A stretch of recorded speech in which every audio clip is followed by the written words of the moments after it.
Japan के ऊपर हुए न्यूक्लियर अटैक के बारे में हम सब जानते हैं, पर क्या आपको यह पता है कि जापान पर हुआ यह सबसे बड़ा हमला नहीं था। हिरोशिमा और नागासाकी पे हमले से कुछ महीनों पहले टोक्यो पर एक जबरदस्त हमला हुआ था, जिसमें न्यूक्लियर बॉम्बिंग से ज्यादा जाने गई थी, ज्यादा बड़ा एरिया बर्बाद हुआ था और ज्यादा लोग बेघर हुए थे। पर इंटरेस्टिंग बात यह है कि इस हमले के, इस अटैक के जो प्लानर्स थे, जब वो अपनी स्ट्रेटेजी प्लान कर रहे थे तब उनके पास एक फाइटर प्लेन तक नहीं था, कोई फाइटर पायलट नहीं था। यह स्टोरी है एक ऐसे क्लब की जिसने यूएस एयरफोर्स को डायरेक्शन दी, उसको खड़ा किया और ऐसे वक्त में खड़ा किया जब उनके पास कोई रिसोर्सेज अवेलेबल नहीं थे। आज हम बात करने वाले हैं मैल्कम ग्लैडवेल की बुक बॉम्बर माफिया के बारे में। यह बुक सेकेंड वर्ल्ड वॉर पर हुए यूएस एयरफोर्स की डेवलपमेंट और जापान की बॉम्बिंग और अटैक के बारे में है। स्टोरी स्टार्ट होती है इंटरवॉर पीरियड से। Interwar period first world war और सेकेंड वर्ल्ड वॉर के बीच के समय को कहा जाता है। इस समय यूएस एयरफोर्स ने अपने कुछ सीनियर ऑफिसर्स और यंग और डायनेमिक और इनोवेटिव कैडेट्स को मिलाकर के ग्रुप बनाया। इसी ग्रुप को बॉम्बर माफिया कहा गया। इस ग्रुप की जिम्मेदारी थी कि यूएस एयरफोर्स के लिए फ्यूचर बॉम्बिंग स्ट्रेटेजीज तैयार करे। इस ग्रुप ने जिस वॉर स्ट्रेटेजी को तैयार किया उसका नाम था प्रिसीजन बॉम्बिंग। प्रिसीजन बॉम्बिंग के अंदर किसी एक टारगेट को आइडेंटिफाई करके उसको हिट करना तय किया गया। इसके उलट उस वक्त जो बॉम्बिंग स्ट्रेटेजी अपनाई जाती थी उसे कहा जाता था इनडिस्क्रिमिनेट बॉम्बिंग। जर्मनी, यूके और बाकी सभी देश इनडिस्क्रिमिनेट बॉम्बिंग की स्ट्रेटेजी को ही फॉलो करते थे। इस स्ट्रेटेजी के अंदर किसी एक टारगेट को ना चुन के एक बड़े एरिया को चुना जाता था और पायलट की रिस्पॉन्सिबिलिटी होती थी कि उस एरिया में जाकर के बॉम्ब्स को डंप कर दे।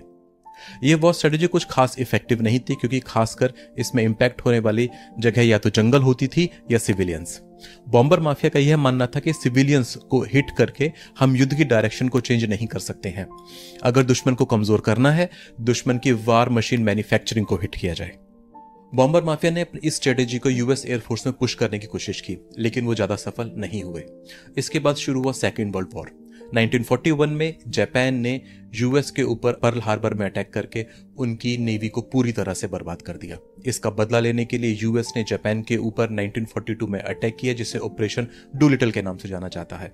हालांकि इस ऑपरेशन में जापान का शहर योकोहामा पूरी तरह से तबाह हो गया, लेकिन इस हमले में शामिल हुए सभी 16 B-25 बॉम्बर भी पूरी तरह बर्बाद हो गए और एक तरह से यूएस को भी इस अटैक में 100% लॉस का सामना करना पड़ा। लेकिन इससे जापान की वॉर इंटेंसिटी पर कोई खास फर्क नहीं पड़ा। इस हमले ने बॉम्बर माफिया की थ्योरी को सही साबित कर दिया, क्योंकि योकोहामा एक सिविलियन ठिकाना था और इसका वॉर मशीन मैन्युफैक्चरिंग से कोई लेना देना नहीं था। इसके बाद आया 1943।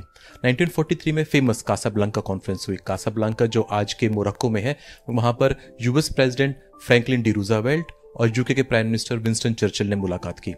इन मुलाकातों का एक मुख्य उद्देश्य फ्यूचर में होने वाले वॉर स्ट्रेटेजीज को प्लान करना था।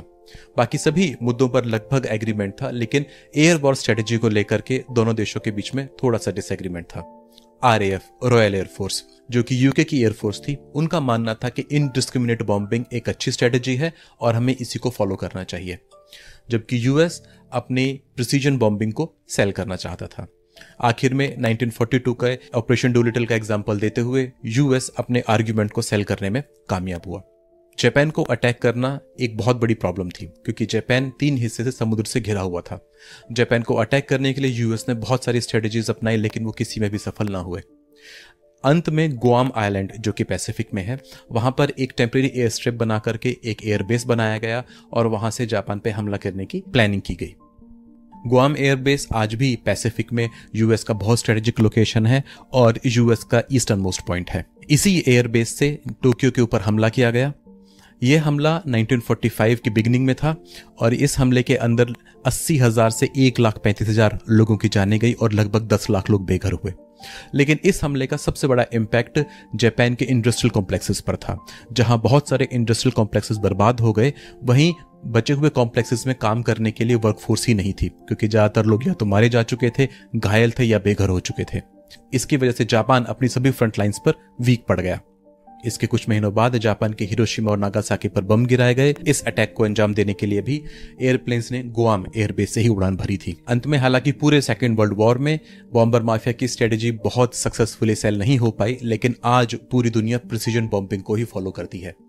प्रिसीजन बॉम्ब्स किसी भी एयरफोर्स का प्राइज्ड एसेट है। लास्ट में ये बुक इमोशंस, स्ट्रेटेजी, मैनेजमेंट और इन सब का एक बड़ा ही अच्छा मिक्सचर है। यह बुक अच्छे से दर्शाती है कि कम रिसोर्सेज के होते हुए भी एक एयरफोर्स ने कितनी अच्छी स्ट्रेटेजी को प्लान किया जो फ्यूचर में जाकर के सभी एयरफोर्सेज ने अपनाया। मैल्कम ग्लैडवेल के कहानी लिखने का तरीका बहुत अच्छा है। मैंने ग्लैडवेल की सारी बुक्स पढ़ी हैं और ग्लैडवेल कहानी को एक निधि की तरह लिखते हैं जिसमें छोटी छोटी धाराएं आके मिलती हैं और वो अंत में स्टोरी जो है उसका फ्लो बहुत ही अच्छा होता है। इस वजह से ग्लैडवेल की बुक को बीच में छोड़ना या कोई ब्रेक लेने का बिल्कुल मन नहीं करता है। इस बुक में भी जो सेंटर थीम मैंने आपको बताई है, इसके अलावा छोटी छोटी बहुत सारी कहानियां हैं जो अंत में आकर के इसी सेंट्रल थीम में मिल जाती हैं, जिसका एक एग्जांपल है कि दुनिया में सबसे पहला कंप्यूटर जो कि किसी वॉर प्लेन में लगाया गया था वो एक मैकेनिकल कंप्यूटर था और उसको बनाने के एडवाइस और उसको बनाने के लिए पुश इसी बॉम्बर माफिया ने किया था। तो ऐसे इस बुक के अंदर बहुत सारी साइड स्टोरीज भी हैं जो मेन स्टोरी को सपोर्ट करती हैं और एंड में इस बुक को बहुत इंटरेस्टिंग बना देती हैं। आप में से जिस किसी का सेकेंड वर्ल्ड वॉर के स्टोरीज में इंटरेस्ट है या जो भी एयर वॉर स्ट्रेटजी में इंटरेस्ट रखते हैं या जिनको भी एयर वॉरफेयर के बारे में पढ़ने का शौक है, उनके लिए ये बुक गोल्ड माइन है। मेरी तरफ से ये बुक है मस्ट रीड। मैल्कम ग्लैडवेल का जन्म 3 सितंबर 1963 को इंग्लैंड में हुआ। इनकी मदर साइकोथेरेपिस्ट थी और इनके फादर मैथमेटिक्स में प्रोफेसर थे। मैल्कम बाय प्रोफेशन एक जर्नलिस्ट हैं। इन्होंने अपना कैरियर स्टार्ट किया था अमेरिकन स्पेक्टेटर मैगजीन से और बाद में वॉशिंगटन पोस्ट और द न्यूयॉर्कर में भी काम किया। मैल्कम ने अब तक बहुत सारी बुक्स लिखी हैं।